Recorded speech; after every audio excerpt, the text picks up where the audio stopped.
Buenas noches. Esta presentación está orientada a los sistemas de contención vehicular, como dispositivos de seguridad vial que se instalan en puentes y estructuras elevadas para la finalidad de proteger vehículos y peatones ante una eventual salida de la vía.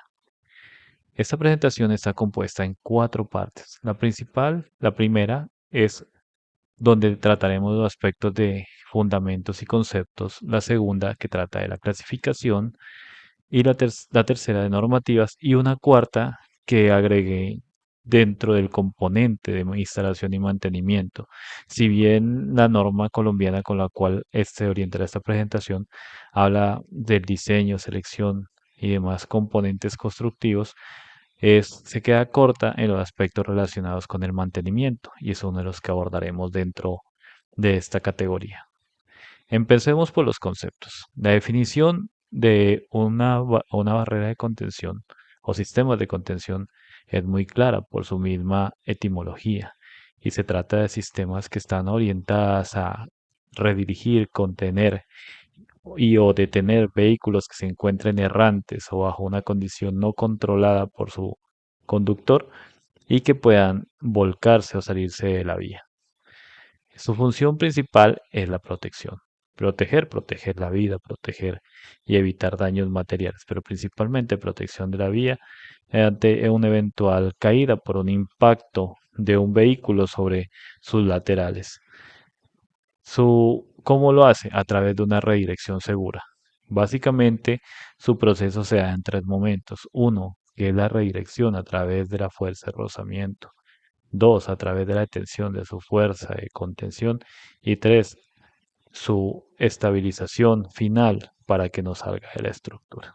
Entonces aquí podemos ver unas imágenes de unas barandas metálicas y una baranda compuesta mixta en concreto, más una baranda metálica, que es parte de lo que miraremos ahora de entre los tipos de sistemas de contención vehicular. Y aquí encontramos básicamente tres. Un sistema rígido, que se trata de estructuras que normalmente se hacen en hormigón. La más típica son los muros tipo New Jersey, que es básicamente una de las estructuras que se utilizan y que no tienen condiciones de deformabilidad, cuya deformabilidad no se produce, sino que el impacto hace que la estructura se rompa cuando el vehículo es contenido en él. Obviamente, esto está orientado a vehículos que tienen una capacidad de generar energía cinética mayor que otro tipo de vehículos, y se hacen también por unas condiciones asociadas a las capacidades de espacio. Cuando ese espacio es demasiado reducido, se insta por establecer este tipo de barreras.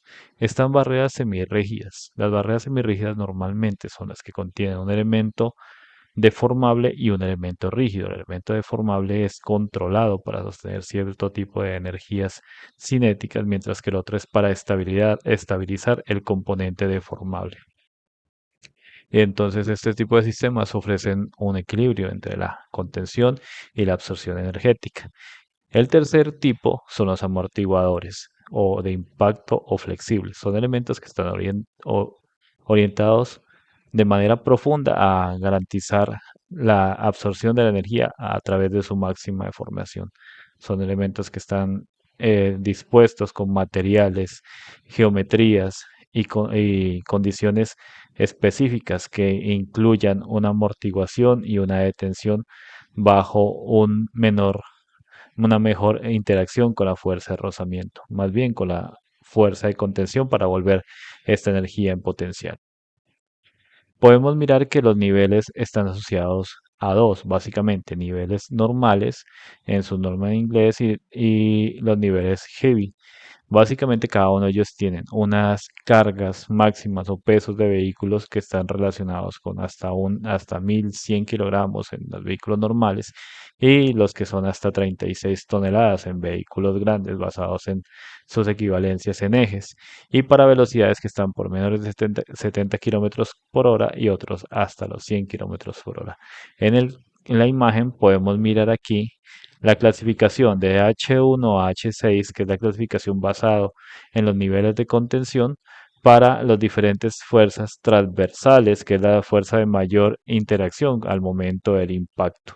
Estas fuerzas están basadas en kilonewton y aquí podemos mirar cuál es la equivalencia asociada a cada uno de ellos. Tenemos que tener en cuenta que aquí también hay fuerzas laterales, pero son de una condición mucho menor de este tipo de, de, de fuerza transversal, que es básicamente en mayor proporción al 30% de cada una de ellas. Igual manera hay otras fuerzas, que son las fuerzas verticales descendentes, pero que estas son mucho menores aún que este tipo de fuerzas. Por esa razón se ha tomado como referencia estos niveles de contención asociados a la fuerza de mayor interacción. Como criterios de diseño se tiene en cuenta básicamente cuatro componentes dentro de la geometría para las fuerzas de diseño de las barandas. Estas están asociadas a la velocidad, a la masa máxima del vehículo, al ángulo de impacto y a la altura mínima de la baranda de contención con respecto a los componentes o elementos que vayan a chocar contra ella.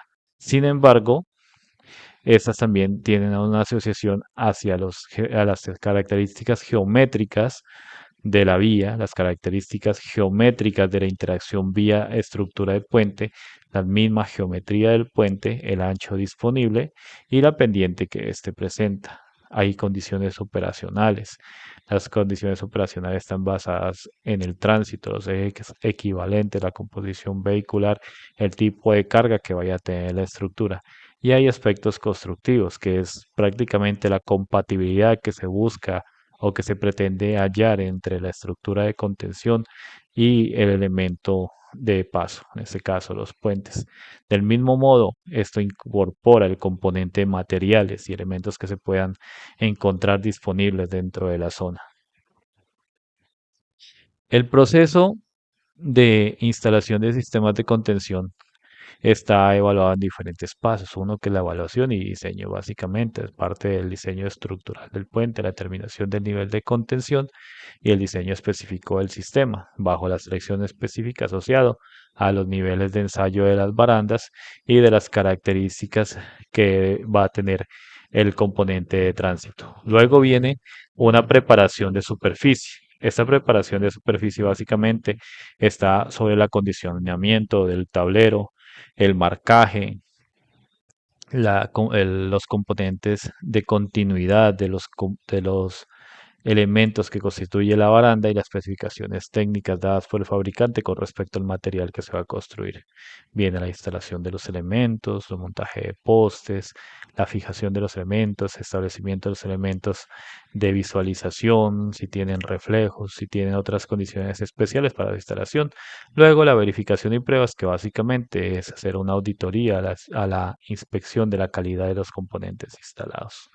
Las normativas son diferentes, pero las que tienen la mayor aferencia con el CCP-14 está en la norma UNASH, la norma de la República Argentina, y tiene una muy buena similitud con la norma de la Unión Europea, que son básicamente de donde hereda esta información.